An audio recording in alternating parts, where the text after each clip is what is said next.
अध्याय 3 सामाजिक संस्थाएं, निरंतरता एवं परिवर्तन। दूसरे अध्याय में भारतीय जनसंख्या की संरचना और गतिशीलता के बारे में पढ़ने के बाद अब हम सामाजिक संस्थाओं का अध्ययन करेंगे। जनसंख्या सिर्फ अलग अलग असंबंधित व्यक्तियों का जमघट नहीं है, परंतु यह विभिन्न प्रकार के अलग अलग पर आपस में संबंधित वर्गों और समुदायों से बना हुआ एक समाज है। ये समुदाय सामाजिक संस्थाओं और संबंधों के द्वारा बने हुए हैं और संचालित हैं।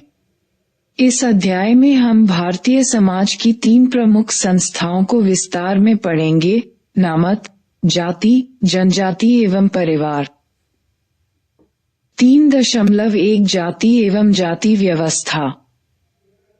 किसी आम भारतीय नागरिक की तरह आप भी जानते होंगे कि जाति एक प्राचीन संस्था है जो कि हजारों वर्षों से भारतीय इतिहास एवं संस्कृति का एक हिस्सा है। परंतु 21वीं सदी में रहने वाले किसी भी भारतवासी की तरह आप ये भी जानते होंगे कि जाति केवल हमारे अतीत का नहीं बल्कि हमारे आज का भी एक अभिन्न अंग है। ये 2 जातियां, एक जो भारत के अतीत का हिस्सा मानी जाती हैं और दूसरी जो कि भारत के वर्तमान का हिस्सा है, कहाँ तक समान है? इस खंड में हम इस प्रश्न का उत्तर देने का प्रयास करेंगे। अतीत में जाति। जाति भारतीय उपमहाद्वीप से जुड़ी अनूठी संस्था है। हालांकि विश्व के अन्य भागों में भी समान प्रभाव उत्पन्न करने वाली सामाजिक व्यवस्थाएं पाई जाती हैं, परंतु जाति व्यवस्था अपने आप में अपवाद ही है। हालांकि ये हिंदू समाज की संस्थात्मक विशेषता है, पर इसका प्रचलन भारतीय उपमहाद्वीप के अन्य धार्मिक समुदायों में भी फैला हुआ है, खासकर मुसलमानों, ईसाइयों और सिखों में। माना जाता है कि अंग्रेजी के शब्द कास्ट की उत्पत्ति पुर्तगाली मूल के शब्द कास्टा से हुई है।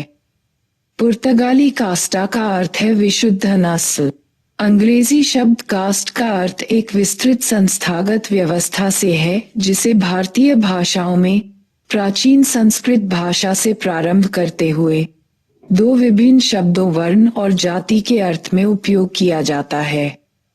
वर्ण, जिसका शाब्दिक तात्पर्य है रंग, समाज के ब्राह्मण, क्षत्रिय, वैश्य और शूद्र, इन 4 श्रेणियों के विभाजन को वर्ण कहा जाता है। हालांकि इस विभाजन में जनसंख्या का एक महत्वपूर्ण भाग शामिल नहीं है, जो कि जाति बहिष्कृत, विदेशियों, दासों, युद्धों में पराजित लोगों एवं अन्य लोगों से मिलकर बना है। इन्हें कभी कभी पंचम या 5वीं श्रेणी भी कहा जाता है। जाति एक व्यापक शब्द है जो किसी भी चीज के प्रकार या वंश, किस्म, स्पीशीज को संबोधित करने के लिए इस्तेमाल किया जा सकता है। इसमें अचेतन वस्तुओं से लेकर पेड़ पौधों, जीव जंतु और मनुष्य भी शामिल होते हैं। भारतीय भाषाओं में जाति शब्द का प्रयोग सामान्यतः जाति संस्था के संदर्भ में ही किया जाता है। हालांकि ये दिलचस्प है कि भारतीय भाषा बोलने वाले लोग अंग्रेजी शब्द कास्ट का प्रयोग भी करने लगे हैं। वर्ण और जाति के आपसी संबंध की सटीक व्याख्या क्या हो? ये प्रश्न विद्वानों के बीच अटकलबाजी व बहस का विषय रहा है। सबसे सामान्य व्याख्या ये है कि वर्ण को एक अखिल भारतीय सामूहिक वर्गीकरण के रूप में समझा जा सकता है, वहीं जाति को क्षेत्रीय या स्थानीय उपवर्गीकरण के रूप में समझा जा सकता है, जिसमें सैकड़ों या यहाँ तक कि हजारों जातियों एवं उपजातियों से बनी अत्यधिक जटिल व्यवस्था शामिल होती है। इसका अर्थ ये हुआ कि जहाँ 4 वर्णों का वर्गीकरण पूरे भारत में समान है, वहीं जाति अधिक्रम के वर्गीकरण क्षेत्रीय हैं, जो एक क्षेत्र से दूसरे क्षेत्र में बदलते रहते हैं। इस बात पर भी मतभेद है कि जाति व्यवस्था की उत्पत्ति का सुनिश्चित काल क्या है। सामान्यतः यह माना जाता है कि 4 वर्णों का वर्गीकरण लगभग 3000 साल पुराना है। हालांकि विभिन्न समय कालों में जाति व्यवस्था के विभिन्न स्वरूप रहे हैं, इसलिए यह मान लेना कि एक समान व्यवस्था 3000 वर्षों से चली आ रही है, अपने आप को भ्रमित करना होगा।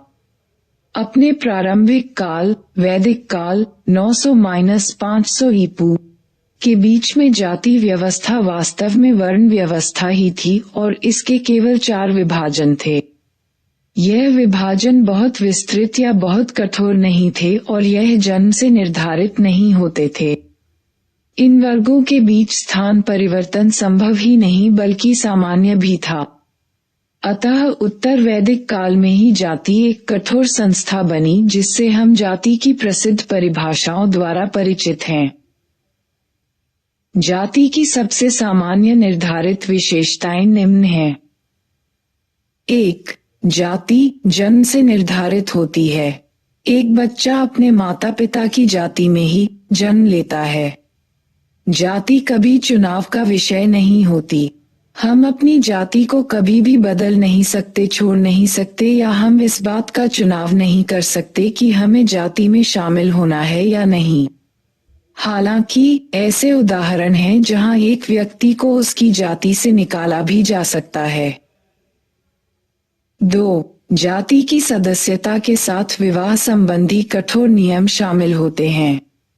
जाति समूह सजातीय होते हैं, अर्थात विवाह समूह के सदस्यों में ही हो सकते हैं। 3. जाति सदस्यता में खाने और खाना बांटने के बारे में नियम भी शामिल होते हैं।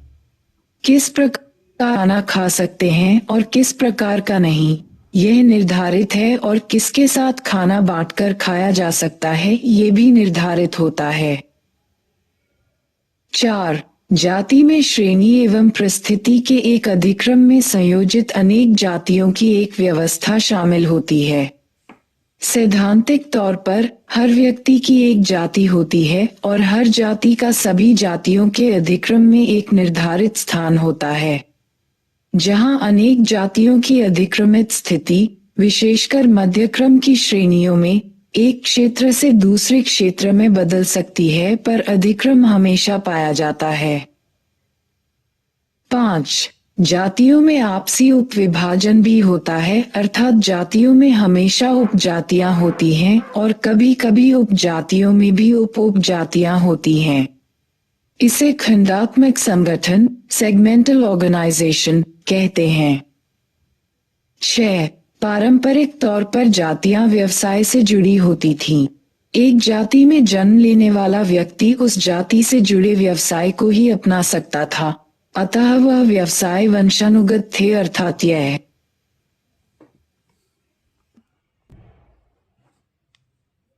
पीढ़ी दर पीढ़ी हस्तांतरित होते थे।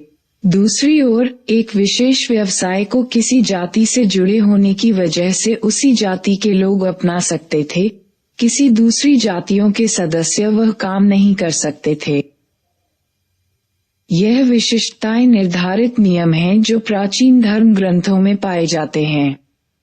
चूंकि यह निर्धारित नियम हमेशा व्यवहार में नहीं थे, हम यह नहीं कह सकते कि यह नियम किस सीमा तक जाति की आनुभविक वास्तविकता अर्थात उस समय के लोगों के लिए इसका निश्चित अर्थ निर्धारित करते थे। जैसा कि आपके सामने है, अधिकांश निर्धारित नियमों में प्रतिबंध शामिल थे।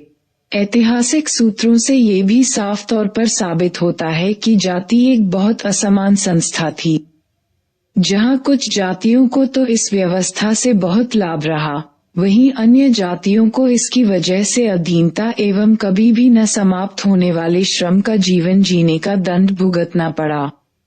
सबसे महत्वपूर्ण बात यह है कि जब जाति जन्म द्वारा कठोरता से निर्धारित हो गई, उसके बाद किसी व्यक्ति के लिए सैद्धांतिक तौर पर कभी भी उसकी जीवन स्थिति बदलना असंभव था।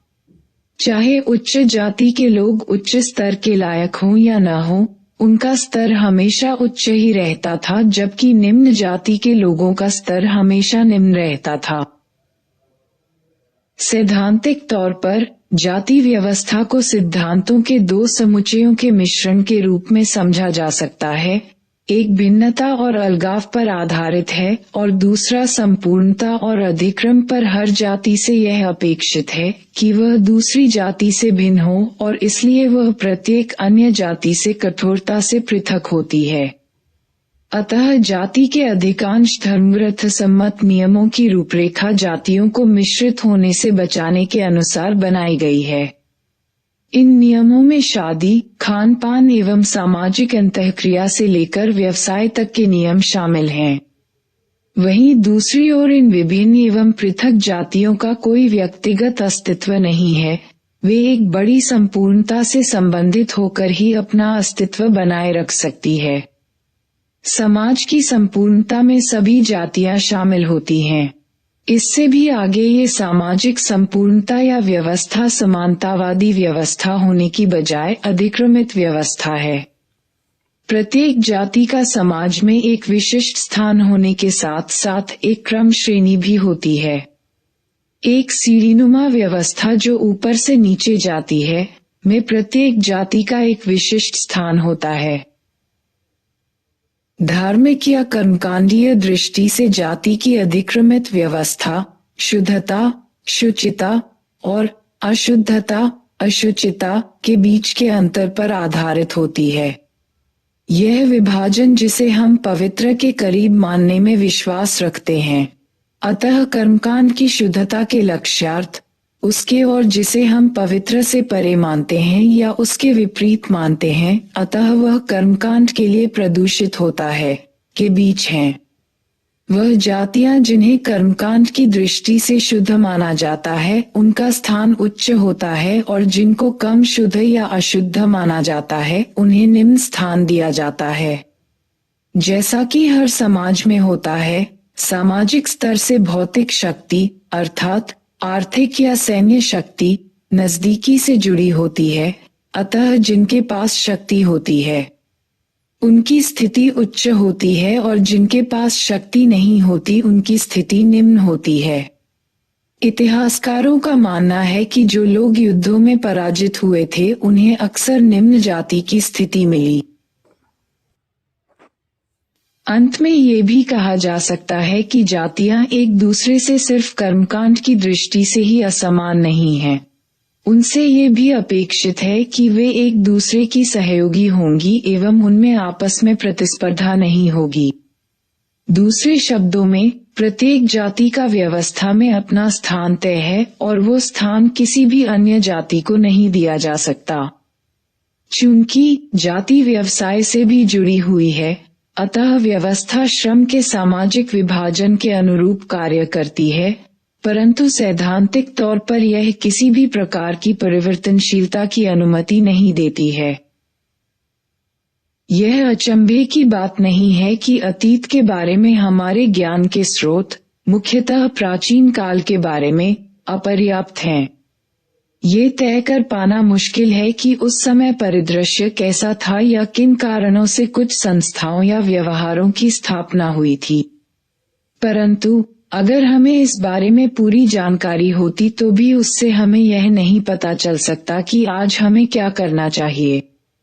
सिर्फ इसलिए कि अतीत में कुछ हुआ था वह हमारी परंपरा का हिस्सा है, यह आवश्यक नहीं कि वह हमेशा के लिए सही या गलत है। प्रत्येक काल में इन प्रश्नों के बारे में नए सिरे से सोचना होगा और अपनी सामाजिक संस्थाओं के बारे में स्वयं के सामूहिक निर्णय को बनाना होगा। उपनिवेशवाद और जाति। प्राचीन काल की तुलना में हम अपने हाल के इतिहास में जाति के बारे में बहुत अधिक जानते हैं। यदि यह माना जाए कि आधुनिक इतिहास 19वीं शताब्दी के साथ प्रारंभ हुआ तो 1947 में प्राप्त भारतीय स्वतंत्रता को औपनिवेशिक काल, मोटे तौर पर 1800 से 1947 तक के लगभग 150 वर्ष, और स्वातंत्र्योत्तर अथवा औपनिवेशिक शासन के बाद के काल 1947 से आज तक के 7 दशक के बीच स्वाभाविक विभाजक रेखा मान सकते हैं। एक सामाजिक संस्था के रूप में जाति के वर्तमान स्वरूप को औपनिवेशिक काल और साथ ही स्वतंत्र भारत में तीव्र गति से हुए परिवर्तनों द्वारा मजबूती से आकार प्रदान किया गया। विद्वज्जन इस बात पर सहमत हैं कि औपनिवेशिक काल के दौर में सभी प्रमुख सामाजिक संस्थाओं में और विशेष रूप से जाति व्यवस्था में प्रमुख परिवर्तन आए। वस्तुतः कुछ विद्वान तो कहते हैं कि आज जिसे हम जाति के रूप में जानते हैं वह प्राचीन भारतीय परंपरा की अपेक्षा उपनिवेशवाद की ही अधिक देन है। ये सभी परिवर्तन जानबूझकर या सोच समझकर नहीं लाए गए। प्रारंभ में ब्रिटिश प्रशासकों ने देश पर कुशलतापूर्वक शासन करना सीखने के उद्देश्य से जाति व्यवस्थाओं की जटिलताओं को समझने के प्रयत्न शुरू किए। इन प्रयत्नों के अंतर्गत देश भर में विभिन्न जनजातियों तथा जातियों की प्रथाओं और तौर तरीकों के बारे में अत्यंत सुव्यवस्थित रीति से गहन सर्वेक्षण किए गए और उनके विषय में रिपोर्टें तैयार की गई। अनेक ब्रिटिश प्रशासक प्रशासनिक अधिकारी होने के साथ साथ शौकिया तौर पर नृजाति विज्ञानी भी थे और उन्होंने सर्वेक्षण तथा अध्ययन कार्यों में बहुत रुचि ली। लेकिन जाति के विषय में सूचना एकत्र करने का अब तक का सबसे महत्वपूर्ण सरकारी प्रयत्न जनगणना के माध्यम से किया गया। जनगणना के कार्य को सर्वप्रथम 1860 के दशक में प्रारंभ किया गया था। इसके बाद 1881 से तो जनगणना ब्रिटिश भारतीय सरकार द्वारा नियमित रूप से हर 10 वर्ष बाद कराई जाने लगी। 1901 में हर्बर्ट रिजले के निर्देशन में कराई गई जनगणना विशेष रूप से महत्वपूर्ण थी क्योंकि इस जनगणना के अंतर्गत जाति के सामाजिक अधिक्रम के बारे में जानकारी इकट्ठी करने का प्रयत्न किया गया, अर्थात किस क्षेत्र में किस जाति को अन्य जातियों की तुलना में सामाजिक दृष्टि से कितना ऊंचा या नीचा स्थान प्राप्त है और तदनुसार श्रेणी क्रम में प्रत्येक जाति की स्थिति निर्धारित कर दी गई। जाति के सामाजिक बोध पर इस प्रयास का गहरा प्रभाव पड़ा और विभिन्न जातियों के प्रतिनिधियों द्वारा जनगणना आयुक्त के पास सैकड़ों याचिकाएं भेजी गई जिनमें उन्होंने सामाजिक क्रम में अपनी जाति को अधिक ऊंचा स्थान देने की मांग की थी और अपने दावों के समर्थन में अनेक ऐतिहासिक तथा धर्मशास्त्रीय प्रमाण प्रस्तुत किए थे। कुल मिलाकर विद्वान यह महसूस करते हैं कि इस प्रकार की जातीय गणना और आधिकारिक रूप से जातियों की परिस्थिति का अभिलेख करने के प्रत्यक्ष प्रयास ने जाति संस्था के स्वरूप को ही बदल डाला। इस प्रकार के हस्तक्षेप से पहले जातियों की पहचान अपेक्षाकृत बहुत अधिक अस्थिर तथा कम कठोर थी। जब एक बार उनकी गणना प्रारंभ हो गई और उसे अभिलिखित किया जाने लगा तो फिर जाति का एक नया जीवन प्रारंभ हो गया। औपनिवेशिक शासन द्वारा किए गए अन्य हस्तक्षेपों ने भी इस संस्था पर अपना प्रभाव डाला। भूराजस्व व्यवस्थाओं और तत्संबंधी प्रबंधों तथा कानूनों ने उच्च जातियों के रूढ़िगत जाति आधारित अधिकारों को वैध मान्यता देने का कार्य किया। अब ये जातियां सामंती वर्गों की बजाय आधुनिक अर्थों में भूस्वामी यानी जमीन की मालिक बन गई और जमीन की उपज पर अथवा राजस्व या अन्य कई प्रकार के नजरानों पर उनका दावा स्थापित हो गया। पंजाब की तरह अन्य क्षेत्रों में भी बड़े पैमाने पर सिंचाई की योजनाएं प्रारंभ की गई और उनके साथ साथ लोगों को वहां बसाने के प्रयत्न किए गए और इन सभी प्रयत्नों का भी अपना एक जातीय आयाम था। इस क्रम के दूसरे सिरे पर औपनिवेशिक काल के अंतिम दौर में प्रशासन ने पददलित जातियों, जिन्हें उन दिनों दलित वर्ग कहा जाता था, के कल्याण में भी रुचि ली। इन प्रयत्नों के अंतर्गत ही 1935 का भारत सरकार अधिनियम पारित किया गया जिसने राज्य द्वारा विशेष व्यवहार के लिए निर्धारित जातियों तथा जनजातियों की सूचियों या अनुसूचियों को वैध मान्यता प्रदान कर दी। इस प्रकार अनुसूचित जनजातियां और अनुसूचित जातियां शब्द अस्तित्व में आए। जातीय अधिक्रम में जो जातियां सबसे नीचे थीं, जिनके साथ सबसे अधिक भेदभाव बरता जाता था और जिनमें सभी तथाकथित अस्पृश्य यानी अछूत जातियां शामिल थीं, उन्हें अनुसूचित जातियों की श्रेणी में शामिल किया गया। आप आगे सामाजिक अपवर्जन विषय 5वें अध्याय में अस्पृश्यता और उसके विरुद्ध संघर्ष के बारे में और अधिक पढ़ेंगे। इस प्रकार उपनिवेशवाद ने जाति संस्था में अनेक प्रमुख परिवर्तन किए। शायद ये कहना अधिक समीचीन होगा कि औपनिवेशिक काल में जाति संस्था में अनेक आधारभूत परिवर्तन आए। उस काल में पूंजीवाद और आधुनिकता के प्रसार के कारण भारत में ही नहीं बल्कि विश्व भर में तेजी से बदलाव आ रहा था। जाति का समकालीन रूप। 1947 में भारत को प्राप्त स्वतंत्रता वैसे तो एक बहुत बड़ी घटना थी, पर उसके बाद भी भारत को अपने औपनिवेशिक अतीत से पूरी तरह छुटकारा नहीं मिला। राष्ट्रवादी आंदोलनों के लिए व्यापक पैमाने पर जनमत जुटाने में भी जातीय भावनाओं एवं आधारों ने अनिवार्य रूप से अपनी भूमिका अदा की थी। दलित वर्गों और विशेष रूप से अस्पृश्य, अछूत समझी जाने वाली जातियों को संगठित करने के प्रयत्न राष्ट्रवादी आंदोलन के प्रारंभ होने से पहले ही 19वीं शताब्दी के उत्तरार्ध में प्रारंभ हो चुके थे। जातीय अधिक्रम के दोनों सिरों से उच्च कही जाने वाली जातियों के प्रगतिशील सुधारकों और नीची समझी जाने वाली जातियों के सदस्यों जैसे पश्चिमी भारत में महात्मा ज्योतिबा फुले और बाबा साहेब अम्बेडकर और दक्षिण भारत में अय्यनकाली, श्री नारायण गुरु, योतीदास और पेरियार, ईवी रामास्वामी नायकर, दोनों ने ही इस दिशा में पहल की। महात्मा गांधी और बाबा साहेब अम्बेडकर दोनों ने ही 1920 के दशक से अस्पृश्यता, छुआछूत के विरुद्ध अपने विरोधांदोलन शुरू कर दिए थे। अस्पृश्यता विरोधी कार्यक्रमों को कांग्रेस की कार्यसूची में महत्वपूर्ण स्थान दिया गया और जब स्वतंत्रता क्षितिज पर दृष्टिगोचर होने लगी तब तक राष्ट्रवादी आंदोलन के संपूर्ण परिदृश्य में मोटे तौर पर यह सहमति हो गई कि जातीय विभिन्नताओं का उन्मूलन कर दिया जाए। राष्ट्रवादी आंदोलन में मुखरित ये प्रबल दृष्टिकोण जाति को एक सामाजिक कुरीति और भारतीयों के बीच फूट डालने की एक औपनिवेशिक युक्ति मानता था। लेकिन राष्ट्रवादी नेतागण, जिनमें महात्मा गांधी प्रमुख थे, सबसे नीची समझी जाने वाली जातियों के उत्थान के लिए अस्पृश्यता तथा अन्य जातीय प्रतिबंधों के उन्मूलन के पक्ष में समर्थन जुटाने के लिए प्रयत्नशील रहे और साथ ही भूस्वामी उच्च जातियों को यह आश्वासन देने में भी सफल रहे कि उनके हितों का भी ध्यान रखा जाएगा।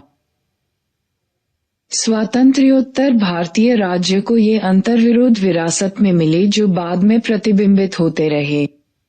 एक ओर तो राज्य जाति प्रथा के उन्मूलन के लिए प्रतिबद्ध था और भारत के संविधान में भी स्पष्ट रूप से इसका उल्लेख किया गया। दूसरी ओर राज्य उन आमूलचूल सुधारों को लाने में असमर्थ एवं अनिच्छुक था जो जातीय असमानता के लिए आर्थिक आधार को दुर्बल बना देते। एक अन्य स्तर पर भी राज्य ने यह माना कि यदि वह जाति प्रथा की ओर आंखें बंद करके काम करेगा तो उससे स्वतः ही जाति आधारित विशेषाधिकार कमजोर पड़ जाएंगे और अंततोगत्वा इस संस्था का उन्मूलन हो जाएगा। उदाहरण के लिए सरकारी पदों पर नियुक्तियों के मामले में जाति का कोई ध्यान नहीं रखा जाता था और इस प्रकार अच्छी से शिक्षित उच्च जातियों और अल्प शिक्षित अथवा अक्सर निरक्षर निम्न जातियों को समान आधार पर प्रतियोगिता करनी पड़ती थी। इसका एकमात्र अपवाद यही था कि अनुसूचित जातियों तथा अनुसूचित जनजातियों के लिए कुछ पद आरक्षित होते थे। दूसरे शब्दों में, स्वतंत्रता प्राप्ति के ठीक बाद के कुछ दशकों तक राज्य ने इस तथ्य पर समुचित कार्रवाई करने के लिए पर्याप्त प्रयत्न नहीं किए कि उच्च जातियां तथा निम्न समझी जाने वाली जातियां आर्थिक तथा शैक्षिकी दृष्टि से कतई समान नहीं हैं।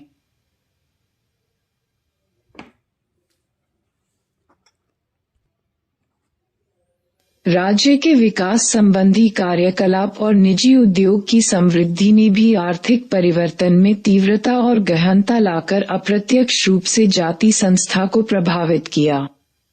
आधुनिक उद्योग ने सभी प्रकार के नए नए रोजगार के अवसर तैयार किए जिनके लिए कोई जातीय नियम नहीं थे। नगरीकरण और शहरों में सामूहिक रहन सहन की परिस्थितियों ने सामाजिक अंतःक्रिया के जाति पृथक्कृत स्वरूपों का अधिक समय तक चलना मुश्किल कर दिया। एक अन्य स्तर पर आधुनिक शिक्षा प्राप्त भारतीय व्यक्तिवाद और योग्यता तंत्र अर्थात योग्यता को महत्व देने के उदार विचारों से आकर्षित हुए और उन्होंने अधिक अतिवादी जातीय व्यवहारों को छोड़ना प्रारंभ कर दिया। दूसरी ओर ये भी उल्लेखनीय था कि जाति व्यवस्था कितनी लचीली साबित हुई। औद्योगिक नौकरियों में भर्ती, चाहे वह भर्ती मुंबई की कपड़ा मिलों में हो या कोलकाता की जूट मिलों में अथवा कहीं अन्यत्र हो, जाति और नातेदारी के आधार पर होती रही। बिचौलिया जो कारखानों या मिलों के लिए मजदूर भर्ती करता था, अपनी जाति या क्षेत्र के उम्मीदवारों में से मजदूर चुनता था, जिससे उन विभागों या कारखानों में अक्सर एक खास जाति के मजदूरों का ही बोलबाला रहता था। अछूतों के प्रति खूब भेदभाव बरता जाता था और शहरों में भी इस तरह के पूर्वाग्रह का अभाव नहीं था, हालांकि ये गांवों की तुलना में कम था। यह कोई आश्चर्यजनक बात नहीं है कि जाति सांस्कृतिक और घरेलू क्षेत्रों में ही सबसे सुदृढ़ सिद्ध हुई। अंतर्विवाह यानी अपनी जाति के भीतर विवाह करने की परिपाटी आधुनिकीकरण और परिवर्तन से बड़े तौर पर अप्रभावित रही। आज भी अधिकांश विवाह जाति की परिसीमाओं के भीतर ही होते हैं, हालांकि अंतरजातीय विवाह अब पहले की तुलना में अधिक हो रहे हैं, किंतु कुछ परिसीमाएं अधिक लचीली हो गई हैं अथवा उनमें कुछ दरारें पड़ गई हैं, परंतु समान सामाजिक आर्थिक परिस्थिति के जाति के समूहों के बीच के विभाजन को बनाए रखने की अब भी बराबर कोशिश की जाती है। उदाहरण के लिए उच्च जातियों जैसे ब्राह्मण, बनिया, राजपूत के भीतर अंतरजातीय विवाह संभवतः पहले से कहीं अधिक हो रहे हैं, पर उच्च जाति और पिछड़ी या अनुसूचित जाति के व्यक्तियों के बीच विवाह आज भी न के बराबर ही हो रहे हैं। भोजन को मिल बांटकर खाने के नियमों के मामले में भी स्थिति लगभग ऐसी ही है। संभवतः परिवर्तन का सबसे घटनापूर्ण एवं महत्वपूर्ण क्षेत्र राजनीति का क्षेत्र रहा है। स्वतंत्र भारत में अपने प्रारंभ से ही लोकतांत्रिक राजनीति गहनता से जाति आधारित रही है। हालांकि इसके आधार पर कार्य करना जटिल से जटिलतर होता गया है और उसके भविष्य के बारे में कुछ कहना बहुत कठिन है, फिर भी इस बात से इनकार नहीं किया जा सकता कि जाति चुनावी राजनीति का केंद्र बिंदु बनी हुई है। 1980 के दशक से तो हमने स्पष्ट रूप से जाति आधारित राजनीतिक दलों को भी उभरते देखा है। प्रारंभिक सामान्य चुनावों में ऐसा प्रतीत हुआ कि जातीय भाईचारे की भूमिका चुनाव जीतने में निर्णायक रही थी, परंतु उसके तुरंत बाद ही स्थिति अत्यंत जटिल हो गई, क्योंकि भिन्न भिन्न दलों ने जातीय आधार पर मत प्राप्त करने की संभावना का हिसाब लगाने में एक दूसरे से होड़ शुरू कर दी। परिवर्तन की इन प्रक्रियाओं को आजमाने और समझने के लिए समाजशास्त्रियों एवं सामाजिक मानव विज्ञानियों ने कई नई संकल्पनाएं गढ़ीं। शायद उन संकल्पनाओं में सबसे अधिक प्रचलित संकल्पनाएं संस्कृतिकरण और प्रबल जाति की हैं। ये दोनों संकल्पनाएं एम.एन. श्रीनिवास की देन है, लेकिन इन पर अन्य विद्वानों द्वारा गहनता से चर्चा और आलोचना की गई है। संस्कृतिकरण एक ऐसी प्रक्रिया का नाम है जिसके द्वारा आमतौर पर मध्य या निम्न जाति के सदस्य किसी उच्च जाति या जातियों की धार्मिक क्रियाओं, घरेलू या सामाजिक परिपाटियों को अपनाकर अपनी सामाजिक परिस्थिति को ऊंचा करने का प्रयत्न करते हैं। यद्यपि यह प्रघटना काफी पुरानी है और स्वतंत्रता प्राप्ति यहाँ तक कि औपनिवेशिक काल के भी पहले से अपनाई जाती रही है, लेकिन हाल के समय में इसका बहुत अधिक प्रचार हो गया है। इस प्रक्रिया के अंतर्गत समानुकरण के लिए अक्सर ब्राह्मण या क्षत्रिय जातियों के रीति रिवाजों या परिपाटियों को अपनाया जाता था, जैसे शाकाहारी बन जाना, यज्ञोपवीत धारण करना, कुछ विशिष्ट प्रकार की प्रार्थनाएं करना और धार्मिक उत्सव मनाना आदि आदि। संस्कृतिकरण की प्रक्रिया आमतौर पर संबंधित जाति के आर्थिक स्तर में उन्नति होने के बाद या उसके साथ साथ अपनाई जाती है। यद्यपि यह स्वतंत्र रूप से भी अपनाई जा सकती है। बाद में हुए शोध के फलस्वरूप इस संकल्पना में अनेक संशोधन हो चुके हैं एवं इस संकल्पना के संशोधित संस्करण के लिए सुझाव दिए जा चुके हैं। इनमें ये तर्क भी शामिल है कि संस्कृतिकरण पहले से निषिद्ध किसी अनुष्ठान, कर्मकांड, सामाजिक विशेषाधिकारों जैसे निम्न जाति के लोगों द्वारा यज्ञोपवीत धारण करना, जिसके लिए पहले कठोर दंड दिए जाने की व्यवस्था थी, का अवज्ञापूर्ण दावा हो सकता है, न कि निम्न जातियों द्वारा उच्च जातियों का चाटुकारीपूर्ण अनुकरण। प्रबल जाति शब्द का प्रयोग ऐसी जातियों का उल्लेख करने के लिए किया जाता है जिनकी जनसंख्या काफी बड़ी होती थी और जिन्हें स्वतंत्रता प्राप्ति के बाद किए गए आंशिक भूमि सुधारों द्वारा भूमि के अधिकार प्रदान किए गए थे। इन भूमि सुधारों ने पहले के दावेदारों से अधिकार छीन लिए थे। ये दावेदार ऊंची जातियों के ऐसे सदस्य होते थे जो इस अर्थ में अनुपस्थित यानी दूरवासी जमींदार थे कि वे अपना लगान वसूल करने के अलावा खेतिहर अर्थव्यवस्था में कोई भूमिका अदा नहीं करते थे। वे अक्सर उस गांव में भी नहीं रहते थे बल्कि उनका आवास कस्बों या शहरों में होता था। अब ये भूमि अधिकार उस अगले स्तर के दावेदारों को प्राप्त हो गए हैं जो कृषि के प्रबंध में तो शामिल थे पर स्वयं भूमि नहीं जोतते थे। ये मध्यवर्ती जातियां भी स्वयं परिश्रम नहीं करती थीं, बल्कि भूमि की जुताई, देखभाल आदि के लिए निम्न जातियों के मजदूरों पर आश्रित थीं, जिनमें विशेष रूप से अछूत जातियों के मजदूर शामिल थे। किंतु एक बार जब उन्हें भूमि अधिकार मिल गए फिर उन्होंने पर्याप्त आर्थिक शक्ति प्राप्त कर ली। उनकी बड़ी संख्या ने भी सार्वजनीन वयस्क मताधिकार पर आधारित चुनावी लोकतंत्र के इस युग में उन्हें राजनीतिक शक्ति प्रदान की। इस प्रकार यह मध्यवर्ती जातियां देहाती इलाकों में प्रबल जातियां बन गई और क्षेत्रीय राजनीति तथा खेतिहर अर्थव्यवस्था में निर्णायक भूमिका अदा करने लगीं। इन प्रबल जातियों के कुछ उदाहरण हैं: बिहार और उत्तर प्रदेश के यादव, कर्नाटक के वोखलिग, आंध्र प्रदेश के रेड्डी और खम्मा लोग, महाराष्ट्र के मराठे, पंजाब, हरियाणा और पश्चिमी उत्तर प्रदेश के जाट और गुजरात के पाटीदार।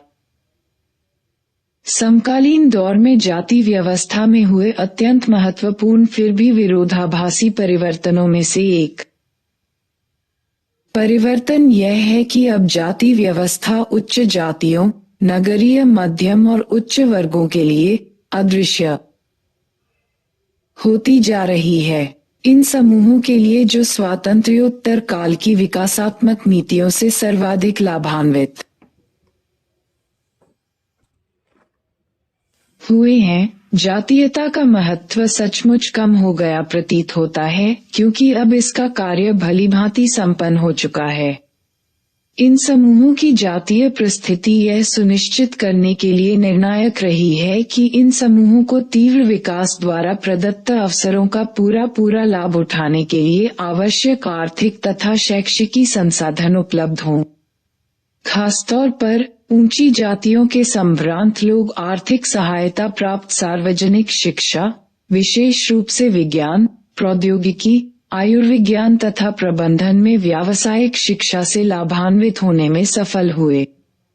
इसके साथ साथ वे स्वतंत्रता प्राप्ति के बाद के प्रारंभिक दशकों में सार्वजनिक क्षेत्र की नौकरियों में हुए विस्तार का भी लाभ उठा सकें। इस प्रारंभिक अवधि में शेष समाज की तुलना में उनकी अग्रणी स्थिति शिक्षा की दृष्टि से ने ये सुनिश्चित कर दिया कि उन्हें किसी गंभीर प्रतिस्पर्धा का सामना नहीं करना पड़ा। उनकी दूसरी तथा तीसरी पीढ़ियों में जब उनकी विशेषाधिकार प्राप्त परिस्थिति और सुदृढ़ हो गई, तब इन समूहों को यह विश्वास होने लगा कि उनकी प्रगति का जाति से कोई ज्यादा लेना देना नहीं था। निश्चित रूप से इन समूहों की तीसरी पीढ़ियों के लिए उनकी आर्थिक तथा शैक्षिकी पूंजी अकेले ही यह सुनिश्चित करने के लिए पूर्णतः पर्याप्त है कि उन्हें जीवन में सर्वोत्तम अवसर प्राप्त होते रहेंगे। इस समूह के लिए सार्वजनिक जीवन में जाति की कोई भूमिका नहीं रही है, वह धार्मिक रीति रिवाज, विवाह अथवा नातेदारी के व्यक्तिगत क्षेत्र तक ही सीमित है। किंतु यह एक विशेषीकृत या विभेदित समूह है और इस तथ्य ने आगे एक और जटिलता उत्पन्न कर दी है। यद्यपि विशेषाधिकार या सुविधा प्राप्त इस समूह में ऊंची जाति के लोगों का ही बाहुल्य है, लेकिन ऊंची जातियों के सभी लोगों को ये सुविधा प्राप्त नहीं है। उनमें से कुछ लोग गरीब भी हैं।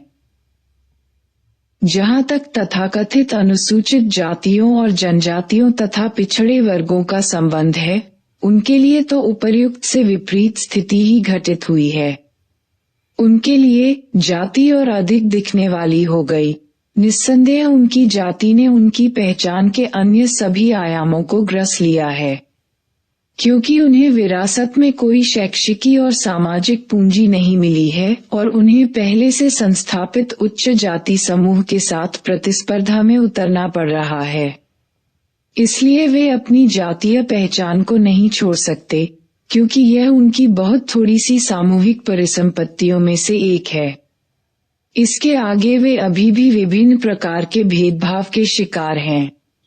आरक्षण की नीतियां और राजनीतिक दबाव में आकर राज्य द्वारा उन्हें दिए गए अन्य संरक्षण ही उनके जीवन को बचाने वाले उपाय हैं।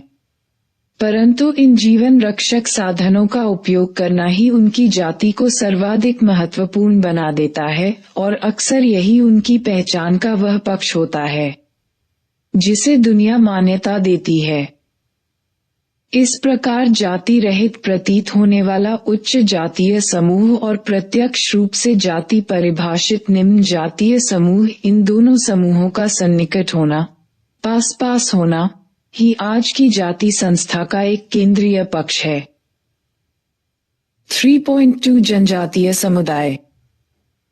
जनजाति एक आधुनिक शब्द है जो ऐसे समुदायों के लिए प्रयुक्त होता है जो बहुत पुराने हैं और उपमहाद्वीप के सबसे पुराने निवासी हैं।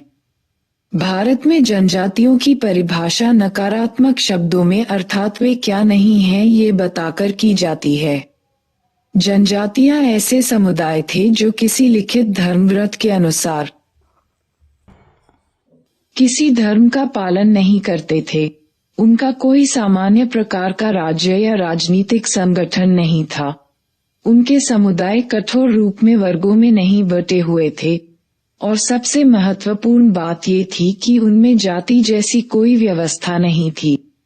न वे हिंदू थे और न ही किसान। जनजाति शब्द का प्रयोग औपनिवेशिक युग में प्रारंभ किया गया था। समुदायों के एक अत्यंत विषम समुच्चय के लिए एक अकेले शब्द का प्रयोग मुख्य रूप से प्रशासनिक सुविधा की दृष्टि से ही किया गया था। जनजातीय समाजों का वर्गीकरण। जहां तक सकारात्मक विशिष्टताओं का संबंध है, जनजातियों को उनके स्थायी तथा अर्जित विशेषकों के अनुसार विभाजित किया गया है।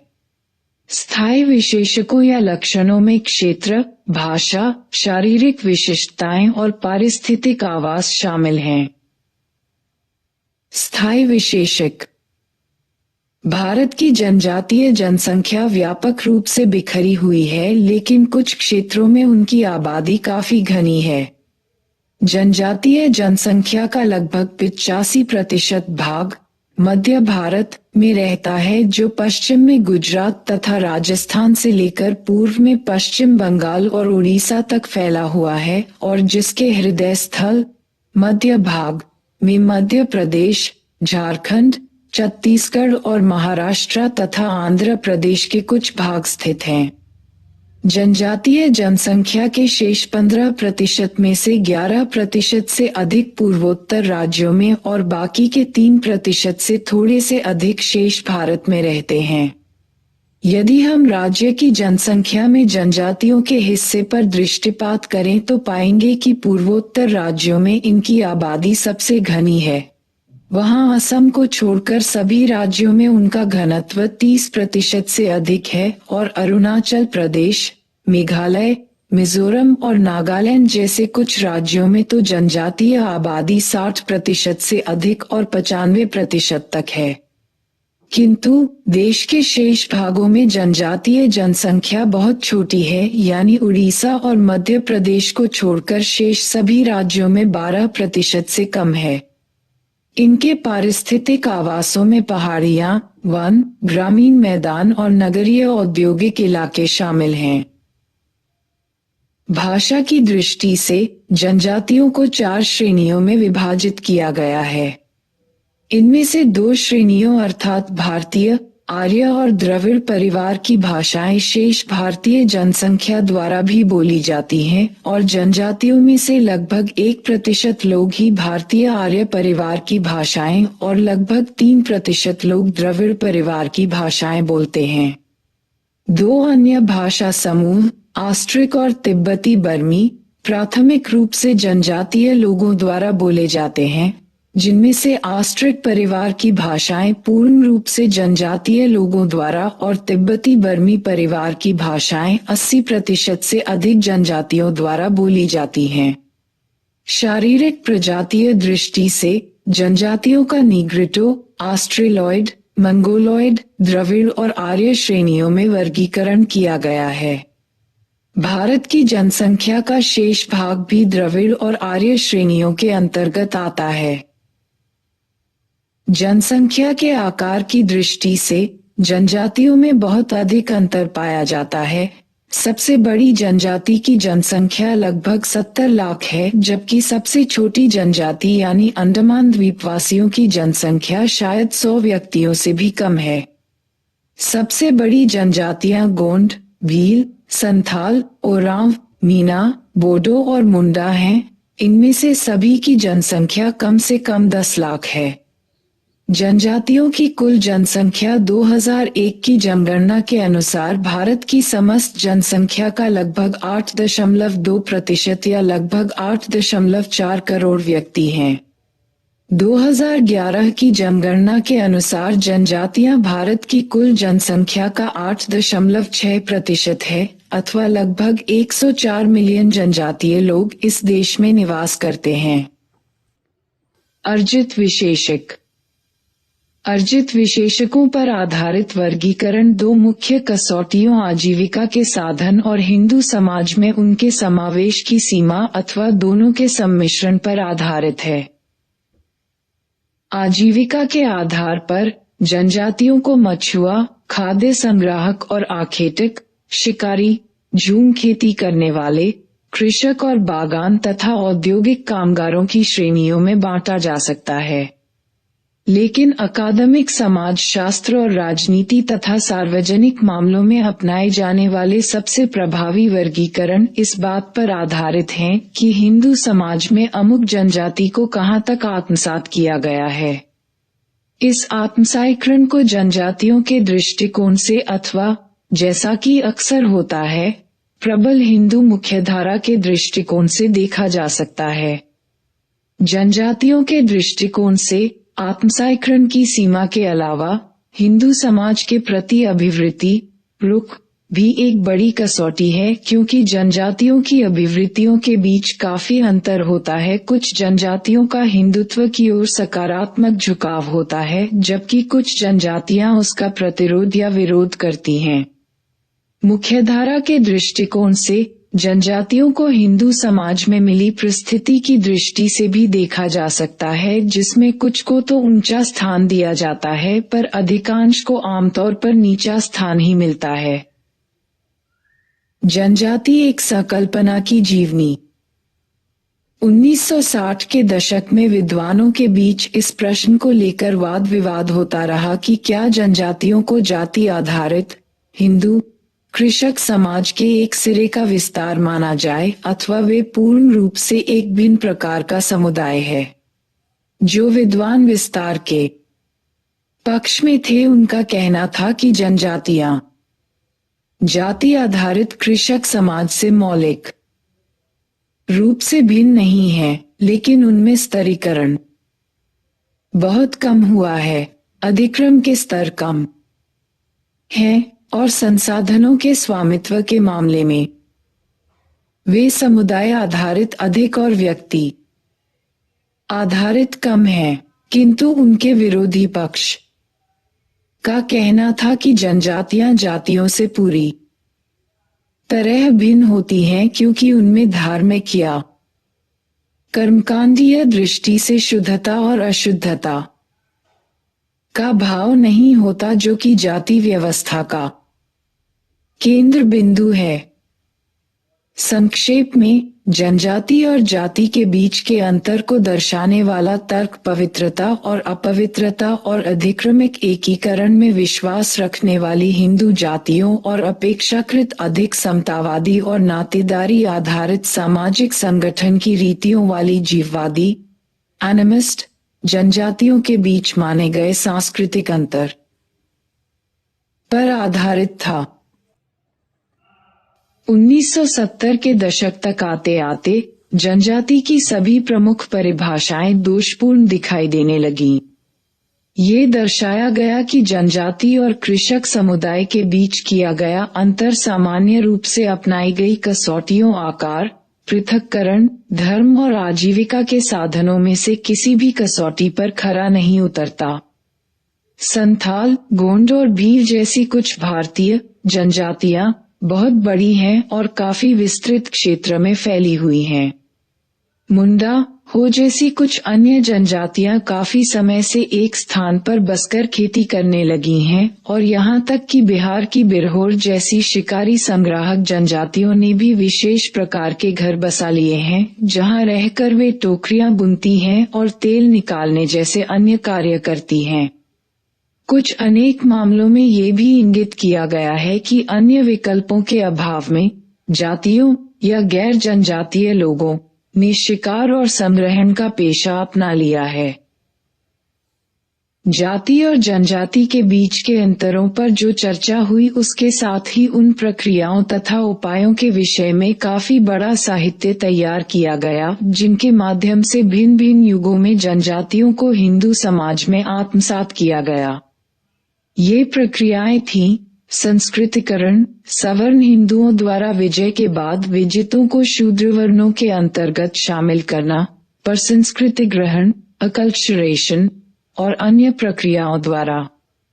भारतीय इतिहास के संपूर्ण विस्तार में यह अक्सर देखने को मिलता है कि विभिन्न जनजातीय समूहों को हिंदू समाज के जातीय अधिक्रम में विभिन्न स्तरों पर आत्मसात कर लिया गया, क्योंकि जमीनों पर बस्तियां बसा दी गई और जंगलों का सफाया कर दिया गया।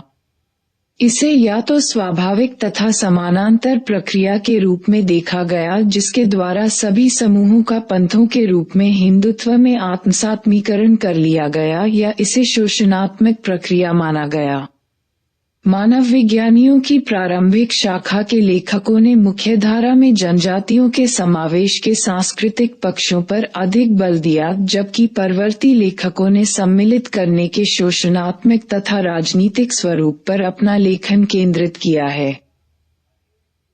कुछ विद्वानों का ये भी मानना है कि जनजातियों को ऐसे आदिम प्रेस्टन अर्थात मौलिक अथवा विशुद्ध समाज जो सभ्यता से अछूते रहे हों, मानने का कोई सुसंगत आधार नहीं है। इसके स्थान पर उनका ये प्रस्ताव है कि जनजातियों को वास्तव में ऐसी द्वितीयक प्रघटना माना जाए जो पहले से विद्यमान राज्यों और जनजातियों जैसे राज्येतर समूहों के बीच शोषणात्मक और उपनिवेशवादी संपर्क के परिणामस्वरूप अस्तित्व में आया। ऐसा संपर्क स्वयं ही एक जनजातिवादी विचारधारा को जन्म देता है। जनजातीय समूह नए संपर्क में आए अन्य लोगों से अपने आप को अलग दर्शाने के लिए स्वयं को जनजाति के रूप में परिभाषित करने लगते हैं। फिर भी यह आम धारणा कि जनजातीय समुदाय उन प्रस्तर युगीन आखेटिक और संग्राहक समाजों के समान हैं जो सामयिक परिवर्तनों से अछूते रहे हैं, अभी भी सामान्य तौर पर विद्यमान है, हालांकि काफी लंबे समय से ये सच नहीं रहा है। आइए सर्वप्रथम आदिवासियों पर ही विचार करें। आदिवासी लोग सदा इतने पीड़ित समूह नहीं थे जितने वे आज हैं। मध्य भारत में अनेक गोंड राज्य रहे हैं, जैसे गढ़ मांडला या चांदा। मध्यवर्ती तथा पश्चिमी भारत के तथाकथित राजपूत राज्यों में से अनेक रजवाड़े वास्तव में स्वयं आदिवासी समुदायों में स्तरीकरण की प्रक्रिया के माध्यम से ही उत्पन्न हुए। आदिवासी लोग अक्सर अपनी आक्रामक क्षमता और स्थानीय सैन्य दलों में अपनी सेवाओं के माध्यम से मैदानी इलाकों के लोगों पर अपने प्रभुत्व का प्रयोग करते हैं। इसके अलावा वे कुछ विशेष प्रकार की वस्तुओं का व्यापार भी करते थे, जिसके अंतर्गत वे वन्य उत्पाद, नमक और हाथी बेचा करते थे। इसके अतिरिक्त जब वन्य संसाधनों और खनिजों का दोहन करने और सस्ते श्रमिकों की भर्ती करने के लिए पूंजीवादी अर्थव्यवस्था का अभियान चला तो उसने काफी समय पहले जनजातीय समाजों को मुख्यधारा वाले समाज के संपर्क में ला दिया। मुख्यधारा के समुदायों का जनजातियों के प्रति रवैया। हालांकि औपनिवेशिक युग की प्रारंभिक मानववैज्ञानिक कृतियों में जनजातियों को एकाकी समुदायों के रूप में वर्णित किया गया था, लेकिन उपनिवेशवाद उनकी दुनिया में पहले ही अटल परिवर्तन ला चुका था। राजनीतिक और आर्थिक मोर्चे पर जनजातीय समाजों को पैसा उधार देने वाले तथाकथित साहूकारों की घुसपैठ का सामना करना पड़ रहा था। साथ ही वे गैर जनजातीय अप्रवासी, एक जगह पर बस जाने वाले लोगों के हाथों अपनी जमीनें खोते जा रहे थे और वनों के आरक्षण की सरकारी नीति और खनन कार्यों का प्रारंभ हो जाने से वनों तक उनकी पहुंच भी खत्म होती जा रही थी। अन्य इलाकों के विपरीत, जहां भूमि का लगान ही अतिरिक्त आय का प्राथमिक स्रोत था, इन पहाड़ी और जंगली इलाकों में वनों और खनिजों जैसे प्राकृतिक संसाधनों का विनियोजन ही अधिकतर औपनिवेशिक सरकार के लिए आय का प्रमुख स्रोत था। 18वीं तथा 19वीं शताब्दियों में जनजातीय इलाकों में अनेक विद्रोह हो जाने के बाद औपनिवेशिक सरकार ने अपवर्जित, एक्सक्लूडेड और आंशिक अपवर्जित, पार्शली एक्सक्लूडेड इलाके निर्धारित घोषित कर दिए, जहां गैर जनजातीय लोगों का प्रवेश पूरी तरह निषिद्ध या विनियमित था। ब्रिटिश सरकार इन इलाकों में स्थानीय राजाओं या मुखियाओं के माध्यम से अप्रत्यक्ष रूप से शासन चलाने के पक्ष में थी। 1940 के दशक में पृथक्करण, आइसोलेशन बनाम एकीकरण, इंटीग्रेशन विषय पर जो प्रसिद्ध वाद विवाद चला वह जनजातीय समाजों की पृथक हुई संपूर्ण अस्तित्व की मानक तस्वीर पर ही आधारित था। पृथकतावादी पक्ष का कहना था कि जनजातीय लोगों को व्यापारियों, साहूकारों और हिंदू तथा ईसाई धर्म प्रचारकों से बचाए रखने की आवश्यकता है, क्यों ये सभी लोग जनजातियों का अलग अस्तित्व मिटाकर उन्हें भूमिहीन श्रमिक बनाना चाहते हैं। दूसरी ओर एकीकरणवादी पक्ष का कहना था कि जनजातीय लोग पिछड़े हुए हिंदू ही हैं और उनकी समस्याओं का समाधान उसी परिधि के भीतर खोजा जाए जो अन्य पिछड़े वर्गों के मामले में निर्धारित की गई है। इस विरोधी पक्ष का संविधान सभा के वाद विवादों में बोलबाला रहा और अंततः समझौते के तौर पर ये तय किया गया कि जनजातियों के कल्याण के लिए ऐसी योजनाएं बनाई जाएं जिनके माध्यम से उनका नियंत्रित एकीकरण संभव हो जाए। इसलिए बाद में जनजातीय विकास की जो भी योजनाएं बनाई गई, जैसे पंचवर्षीय योजनाएं, जनजातीय उपयोजनाएं, जनजातीय कल्याण खंड, विशेष बहुप्रयोजनी क्षेत्र योजनाएं, वे सभी इसी सोच पर आधारित रही हैं। लेकिन यहाँ बुनियादी मुद्दा ये है कि जनजातियों के एकीकरण ने उनकी अपनी आवश्यकताओं या इच्छाओं की उपेक्षा की है। एकीकरण मुख्यधारा के समाज की शर्तों पर और उन्हीं को लाभान्वित करने के लिए होता रहा है।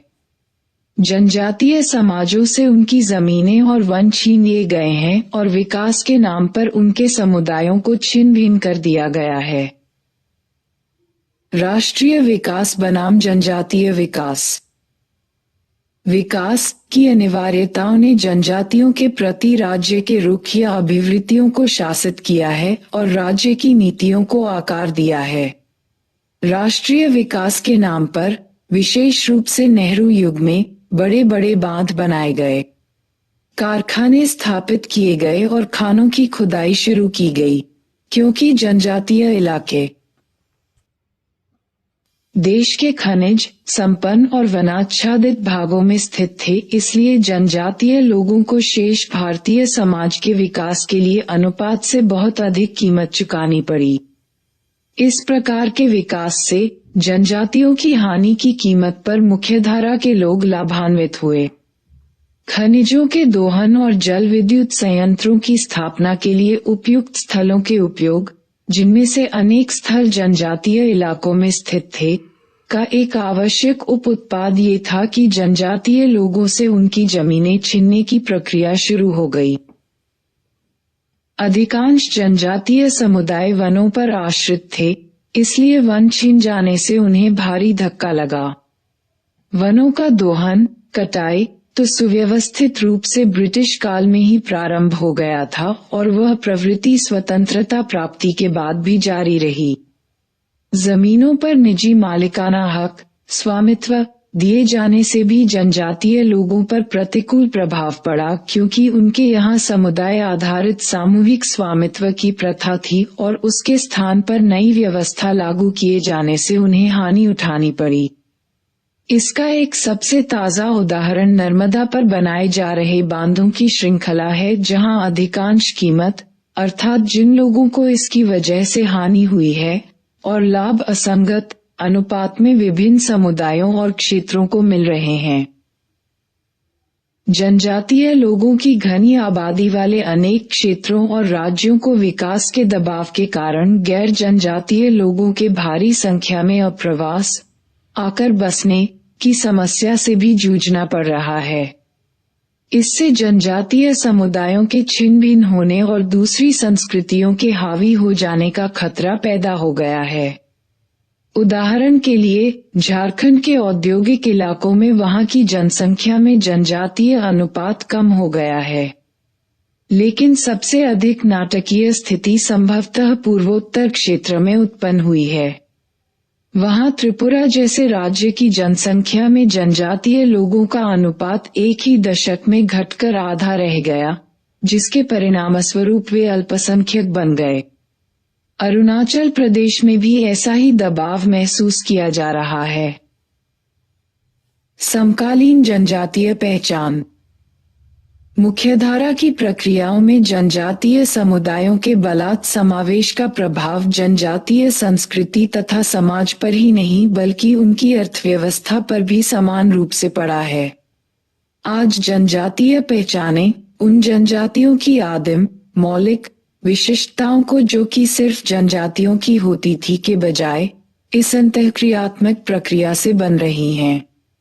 चूंकि मुख्यधारा के साथ अंतःक्रिया आमतौर पर जनजातीय समुदायों के लिए अनुकूल शर्तों पर नहीं होती, इसलिए आज अनेक जनजातीय पहचानें गैर जनजातीय जगत की दुर्दमनीय शक्ति का प्रतिरोध एवं विरोध करने के विचारों पर अपना ध्यान केंद्रित कर रही हैं। एक लंबे संघर्ष के बाद झारखंड और छत्तीसगढ़ को अलग अलग राज्य का दर्जा मिल गया है, लेकिन ऐसी सफलताओं का सकारात्मक प्रभाव पहले से चली आ रही समस्याओं के कारण तिरोहित हो गया है। उदाहरण के लिए, पूर्वोत्तर क्षेत्र के अनेक राज्य कई दशकों से ऐसे विशेष कानूनों के अंतर्गत, जिनसे वहां के निवासियों की नागरिक स्वतंत्रताएं सीमित हो रही हैं, अपना जीवन यापन कर रहे हैं। इस प्रकार मणिपुर या नागालैंड जैसे राज्यों के नागरिकों को वे अधिकार प्राप्त नहीं हैं जो भारत के अन्य नागरिकों को प्राप्त हैं, क्योंकि उनके राज्यों को उपद्रवग्रस्त क्षेत्र घोषित किया जा चुका है।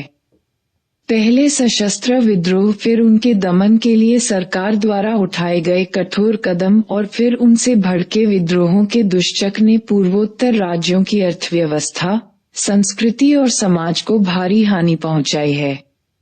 देश के एक अन्य भाग में झारखंड और छत्तीसगढ़ को अपने नवाजित राज्यत्व का अभी पूरा उपयोग करना है और वहां की राजनीतिक व्यवस्था अभी तक बड़ी संरचनाओं के शिकंजे से निकलकर, जिनमें जनजातीय लोग शक्तिहीन हैं, स्वायत्त नहीं हुई हैं। एक अन्य महत्वपूर्ण विकास जनजातीय समुदायों में शनैः एक शिक्षित मध्य वर्ग का उद्भव है। पूर्वोत्तर राज्यों में तो यह वर्ग सर्वाधिक दृष्टिगोचर हो रहा, लेकिन अब ये देश के अन्य भागों में भी, विशेषकर बड़े जनजातीय समुदायों के सदस्यों में साफ दिखाई देने लगा है। आरक्षण की नीतियों के साथ मिलकर, जिनके बारे में आप 5वें अध्याय में कुछ अधिक जान सकेंगे, शिक्षा एक नगरीकृत व्यावसायिक वर्ग का निर्माण कर रही है। ज्यों-ज्यों जनजातीय समाजों में अधिकाधिक अंतर बढ़ता जाएगा, अर्थात उनके भीतर वर्गों एवं विभाजनों का विकास होता जाएगा, त्यों-त्यों जनजातीय पहचान का दावा किए जाने के लिए भिन्न भिन्न आधार विकसित होते चले जाएंगे। 2 प्रकार के मुद्दों ने जनजातीय आंदोलनों को तूल देने में सबसे महत्वपूर्ण भूमिका निभाई है। एक प्रकार के मुद्दे वे हैं जो भूमि तथा विशेष रूप से वनों जैसे अत्यंत महत्वपूर्ण आर्थिक संसाधनों पर नियंत्रण से संबंधित हैं, और दूसरे प्रकार के मुद्दों का संबंध नृजातीय सांस्कृतिक पहचान के मामलों से है। ये 2 मुद्दे अक्सर साथ साथ चल सकते हैं, परंतु जनजातीय समाज में विभिन्नताएं होने से ये अलग अलग भी हो सकते हैं। जनजातीय समाजों में मध्यवर्गीय लोगों द्वारा अपनी जनजातीय पहचान का दावा किए जाने के कारण उन कारणों से भिन्न हो सकते हैं जिनके लिए गरीब और अशिक्षित जनजातीय लोग जनजातीय आंदोलनों में हिस्सा लेते हैं। जैसा कि किसी भी अन्य समुदाय के साथ होता है, इस प्रकार की आंतरिक गतिशीलताओं और बाह्य शक्तियों के बीच के संबंध ही इनके भविष्य को रूप प्रदान करेंगे। बॉक्स 3.1 जनजातीय पहचान को सुरक्षित रखने का आग्रह दिनों-दिन बढ़ता जा रहा है। इसका कारण ये हो सकता है कि जनजातीय समाज के भीतर भी एक मध्य वर्ग का प्रादुर्भाव हो चला है। विशेष रूप से इस वर्ग के प्रादुर्भाव के साथ ही संस्कृति, परंपरा, आजीविका, यहाँ तक कि भूमि संसाधनों पर नियंत्रण और आधुनिकता की परियोजनाओं के लाभों में हिस्से की मांगे भी जनजातियों में अपनी पहचान को सुरक्षित रखने के आग्रह का अभिन्न अंग बन गई हैं। इसलिए अब जनजातियों में उनके मध्य वर्गों से एक नई जागरूकता की लहर आ रही है। ये मध्य वर्ग स्वयं भी आधुनिक शिक्षा और आधुनिक व्यवसायों का परिणाम है, जिन्हें सरकार की आरक्षण नीतियों से बल मिला है। 3.3 परिवार और नातेदारी। हम में से हर कोई एक परिवार में उत्पन्न हुआ है और हम में से अधिकांश लोग परिवार में अनेक वर्ष बिता हैं। आमतौर पर हम अपने परिवार से गहरा लगाव महसूस करते हैं। कभी कभी हम अपने माता पिता, दादा दादी, नाना नानी, सहोदर भाई बहनों, चाचा चाचियों, मामा मामियों तथा चचेरे ममेरे भाइयों बहनों के बारे में बहुत लगाव महसूस करते हैं, जबकि दूसरों के बारे में हम ऐसा महसूस नहीं करते। एक और तो हम उनके हस्तक्षेप के लिए अप्रसन्नता या रोष प्रकट करते हैं, फिर भी जब हम उनसे दूर रहते हैं तो उनके रोबदापूर्ण तरीकों के लिए तरसते हैं और उन्हें याद करते हैं। परिवार गहरे स्नेह एवं देखभाल का स्थान है। दूसरी ओर ये कटु संघर्षों, अन्याय और हिंसा का स्थान भी हो सकता है। परिवार और नातेदारी में मादा शिशु की हत्या, संपत्ति के लिए भाइयों के बीच हिंसापूर्ण लड़ाई झगड़े और घिनौने कानूनी विवाद भी इसका वैसे ही एक हिस्सा होते हैं, जैसे प्यार, त्याग एवं बलिदान, पारस्परिक सुरक्षा एवं देखभाल की कहानियां हैं। परिवार की संरचना का अध्ययन इसके एक सामाजिक संस्था के रूप में और समाज की अन्य सामाजिक संस्थाओं के साथ उसके संबंधों के बारे में, दोनों ही रूप में किया जा सकता है। स्वयं परिवार को मूल परिवार अथवा विस्तृत परिवार के रूप में परिभाषित किया जा सकता है। इसका मुखिया, कर्ता, एक पुरुष या स्त्री भी हो सकती है। वंशानुक्रम की दृष्टि से परिवार मातृवंशीय अथवा पितृवंशीय हो सकता है। परिवार की यह आंतरिक संरचना आमतौर पर समाज की अन्य संरचनाओं जैसे राजनीतिक, आर्थिक, एक बॉक्स।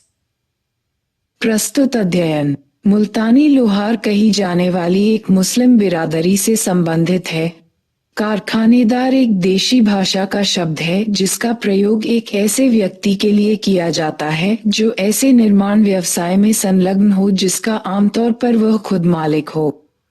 कारखाने, जिनका अध्ययन किया गया है, घरेलू परिस्थितियों में चलाए जाते हैं और इसलिए उनका उन कारखानेदारों की जिंदगी पर व्यापक प्रभाव पड़ता है जो उन कारखानों में काम करते हैं। निम्नलिखित मामला इस स्थिति का उदाहरण प्रस्तुत करता है। महमूद, उम्र 40 साल, अपने 2 छोटे भाइयों के साथ रहता था, जिनमें से एक की शादी हो चुकी थी। महमूद के 3 बच्चे थे और वह उस मिश्रित परिवार का मुखिया था। तीनों भाई विभिन्न कारखानों और फैक्ट्रियों में कुशल कामगार के रूप में काम करते थे। महमूद एक ऐसे मोटर पुर्जे की प्रतिकृति, नकली पुर्जा, बनाने में सफल हो गया जिसका आयात प्रतिबंधित था। अपनी इस सफलता से प्रोत्साहित होकर उसने अपना खुद का कारखाना चालू कर दिया। आगे चलकर यह फैसला किया गया कि उस मोटर पार्ट को बनाने के लिए 2 कारखाने लगाए जाएं। इनमें से एक कारखाने के मालिक दोनों बड़े भाई हों और सबसे छोटे भाई को दूसरे कारखाने का मालिक बना दिया जाए, बशर्ते कि वह अपना अलग घर बसा ले। रशीद ने अपनी पत्नी और अविवाहित बच्चों को लेकर स्वतंत्र रूप से अपना अलग घर बसा लिया। इस प्रकार एक मिश्रित परिवार ने, जिसमें 3 शादीशुदा भाई थे, एक साधारण छोटे से परिवार को पैदा कर दिया। यह नया छोटा परिवार नए उद्यमी अवसरों की देन था।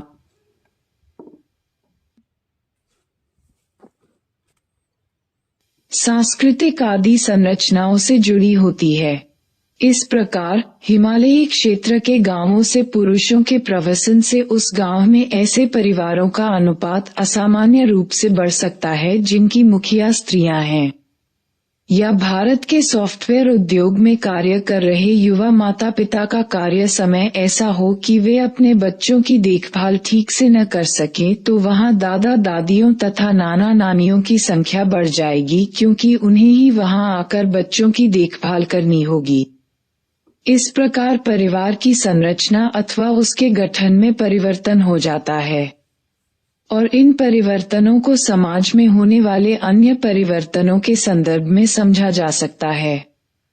परिवार निजी क्षेत्र, आर्थिक, राजनीतिक, सांस्कृतिक, शैक्षिकी, सार्वजनिक क्षेत्रों से जुड़ा होता है।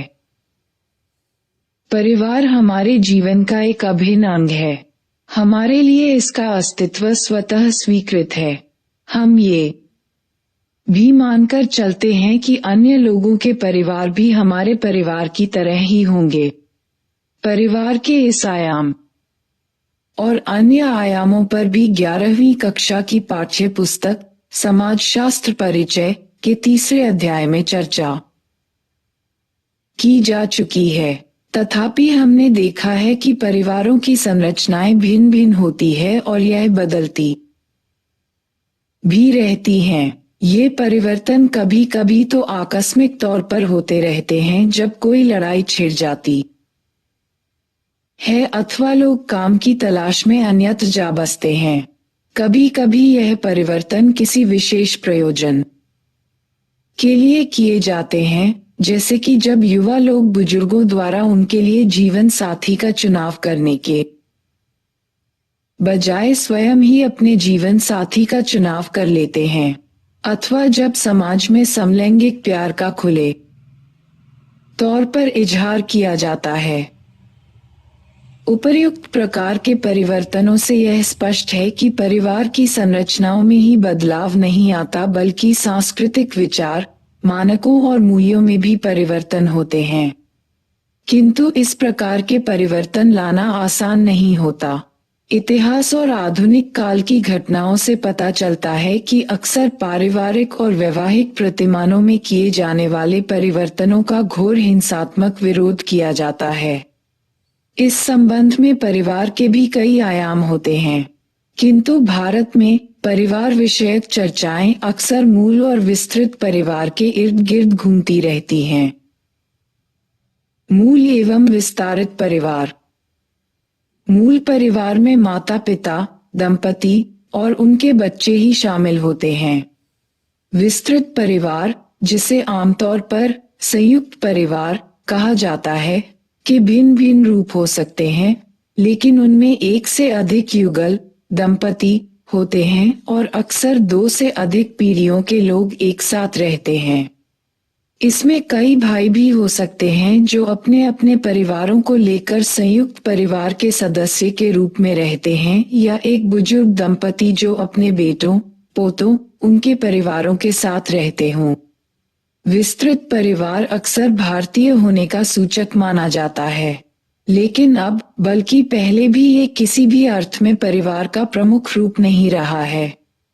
ये समुदाय के कुछ अनुभागों या कतिपय क्षेत्रों तक ही सीमित था।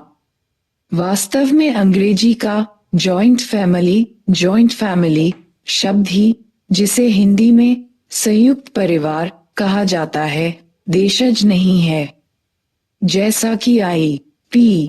देसाई ने कहा है, अंग्रेजी का जॉइंट फैमिली शब्द किसी भी ऐसे भारतीय शब्द का अनुवाद नहीं है। ये बात रुचिकर है कि अधिकांश भारतीय भाषाओं में संयुक्त परिवार के लिए प्रयुक्त शब्द अंग्रेजी भाषा के जॉइंट फैमिली शब्द का ही अनुवादित पर्याय है। देसाई 19 परिवार के विविध रूप। अध्ययनों से ज्ञात हुआ है कि विभिन्न समाजों में किस तरह विविध प्रकार के परिवार पाए जाते हैं। आवास के नियम के अनुसार कुछ समाज विवाह और पारिवारिक प्रथाओं के मामले में पत्नी स्थानिक और कुछ पति स्थानिक होते हैं। पहली स्थिति में नवविवाहित जोड़ा वधू के माता पिता के साथ रहता है और दूसरी स्थिति में वर के माता पिता के साथ। उत्तराधिकार के नियम के अनुसार मातृवंशीय समाज में जायदाद मां से बेटी को मिलती है और पितृवंशीय समाज में पिता से पुत्र को। पितृतंत्रात्मक परिवार संरचना में पुरुषों की सत्ता व प्रभुत्व होता है और मातृतंत्रात्मक परिवार संरचना में स्त्रियां समान प्रभुत्वकारी भूमिका निभाती हैं। हालांकि पितृतंत्र के विपरीत मातृतंत्र एक अनुभाविक संकल्पना की बजाय एक सैद्धांतिक कल्पना है। मातृतंत्र का कोई ऐतिहासिक या मानवशास्त्रीय प्रमाण नहीं है, अर्थात ऐसा समाज नहीं है जहां स्त्रियां प्रभुत्वशाली हों।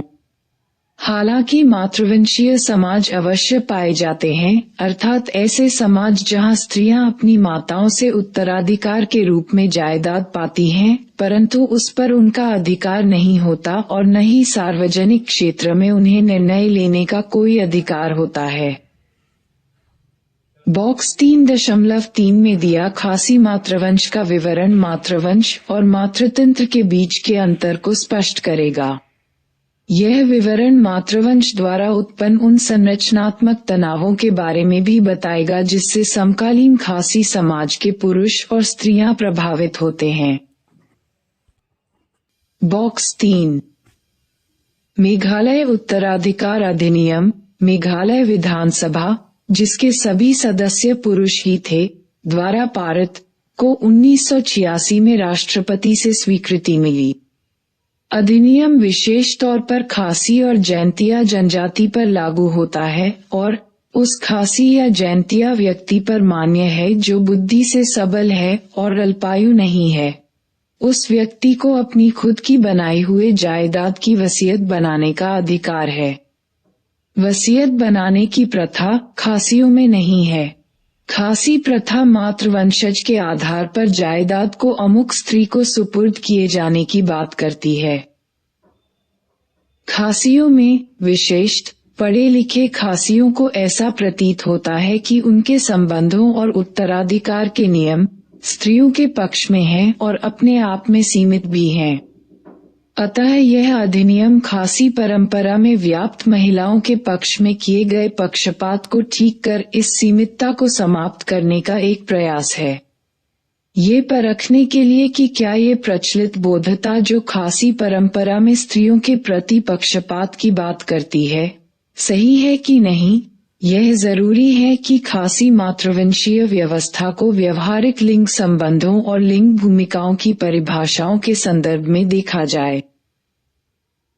कई विशेषज्ञों ने मातृवंशीय व्यवस्थाओं में अंतर्निहित विरोधाभासों पर ध्यान केंद्रित किया है।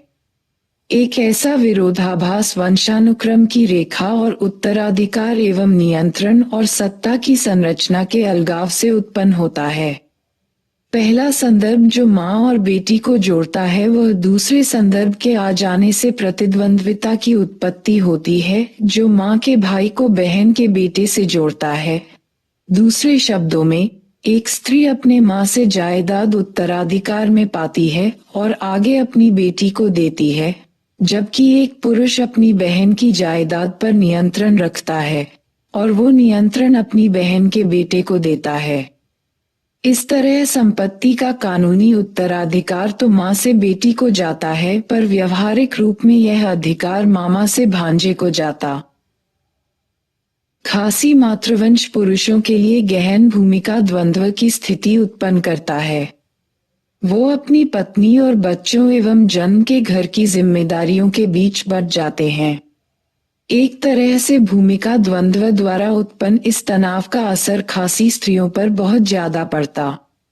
एक स्त्री कभी सुनिश्चित नहीं कर सकती कि उसके पति को उसकी बहन का घर ज्यादा अच्छा लगता है या अपना स्वयं का। उसी तरह बहन सोचेगी कि शादीशुदा भाई अपनी बहन के प्रति जिम्मेदारियों को भूल जाएगा।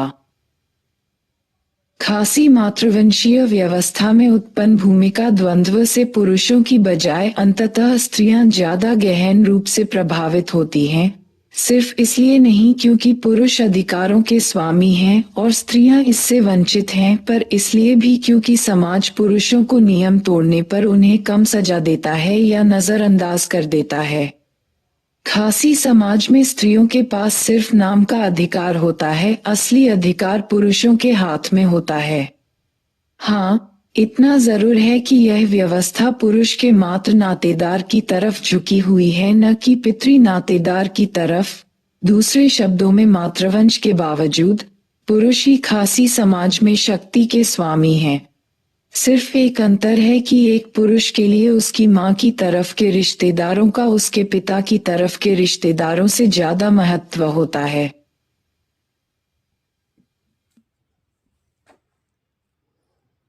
1. जाति व्यवस्था में पृथक्करण, सेपरेशन और अधिक्रम, हायरार्ची की क्या भूमिका है? 2. वे कौन से नियम हैं जिनका पालन करने के लिए जाति व्यवस्था बाध्य करती है? कुछ के बारे में बताइए। 3. उपनिवेशवाद के कारण जाति व्यवस्था में क्या क्या परिवर्तन आए? 4. किन अर्थों में नगरीय उच्च जातियों के लिए जाति अपेक्षाकृत अदृश्य हो गई है? 5. भारत में जनजातियों का वर्गीकरण किस प्रकार किया गया है? 6. जनजातियां आदिम समुदाय हैं जो सभ्यता से अछूते रहकर अपना अलग थलग जीवन व्यतीत करते हैं। इस दृष्टिकोण के विपक्ष में आप क्या साक्ष्य प्रस्तुत करना चाहेंगे? 7. आज जनजातीय पहचानों के लिए जो दावा किया जा रहा है उसके पीछे क्या कारण है? 8. परिवार के विभिन्न रूप क्या हो सकते हैं? 9. सामाजिक संरचना में होने वाले परिवर्तन पारिवारिक संरचना में किस प्रकार परिवर्तन ला सकते हैं? 10. मातृवंश, मैट्रिलिनी और मातृतंत्र, मैट्रिराची में क्या अंतर है? व्याख्या कीजिए।